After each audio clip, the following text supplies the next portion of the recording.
Hello again. How are you guys? I hope that all is well. In this video, I'm going to be showing you how I like to trim my dog's nails at home and what I use. But first, I have to give Chloe a quick little grooming session because it's been a long winter and I can barely see her nails, but I can definitely tell they're long. You don't want to have too much hair in the way of their nails. So enjoy this quick little sped up version of me grooming Chloe.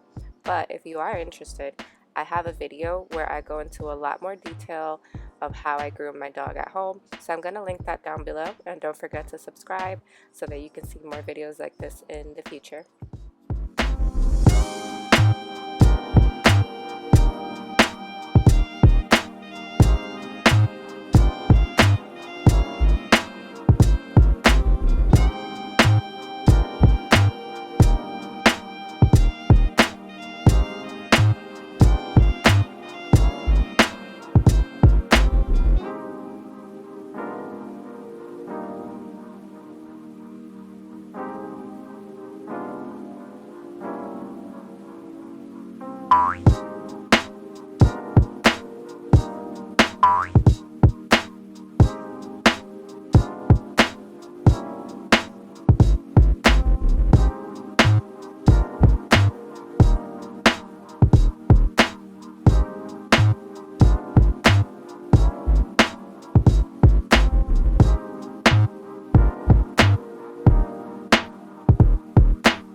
Alright, so let's move along.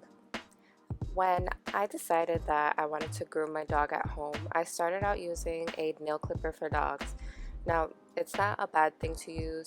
I just personally didn't like it because I didn't know if I was cutting too much or too little, because my dog's nails are really dark, so it's hard for me to see the nerve inside of her nail.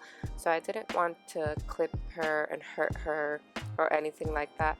So eventually I found this nail grinder, or Dremel as some of you may know, and it really eliminates the guess of whether I'm cutting too much because it gradually removes as much as you want to take off. Now at first it is a little bit strange for them because it's a weird sensation to their nail, but I think that after a while they get used to it.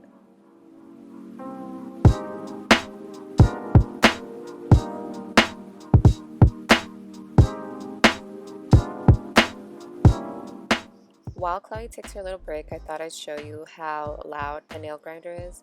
It's actually not very loud at all. My camera couldn't pick it up too well, but here we go.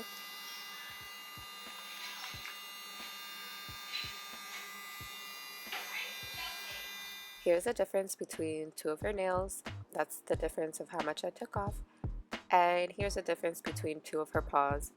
Yeah, I missed one on the left, but I realized and I went ahead and fixed it afterwards.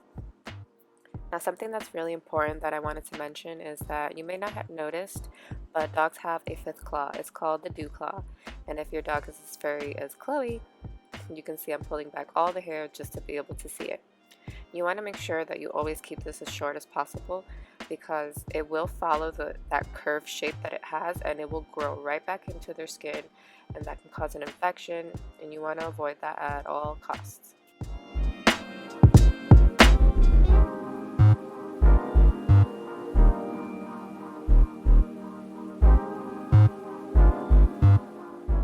Right here, I'm moving the grinder from side to side, and that's just so it creates a rounder nail so that she doesn't scratch me or anything. Now, I think it helps when you create a little bit of pressure by holding down each individual nail or toe. Do dogs have toes? Is that what you call them? The toe paw, paw toe?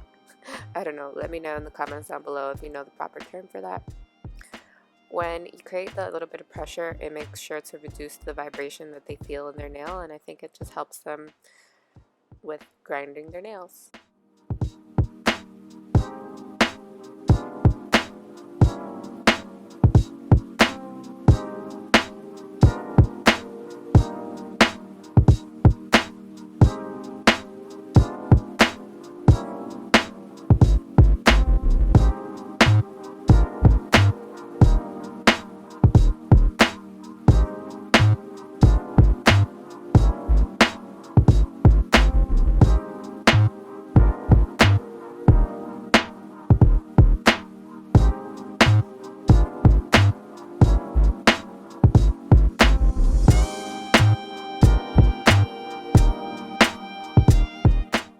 Grinding your dog's nails does take a little bit more time than just clipping them, but it's so worth it because it's a lot safer than just guessing whether you cut too much. And I wanted to go ahead and mention that I am not a professional. I just enjoy learning how to do things on my own at home. So I really hope that you enjoyed this video and that you'll subscribe, like, and share with all your friends and family because I'll be uploading more videos like this very soon.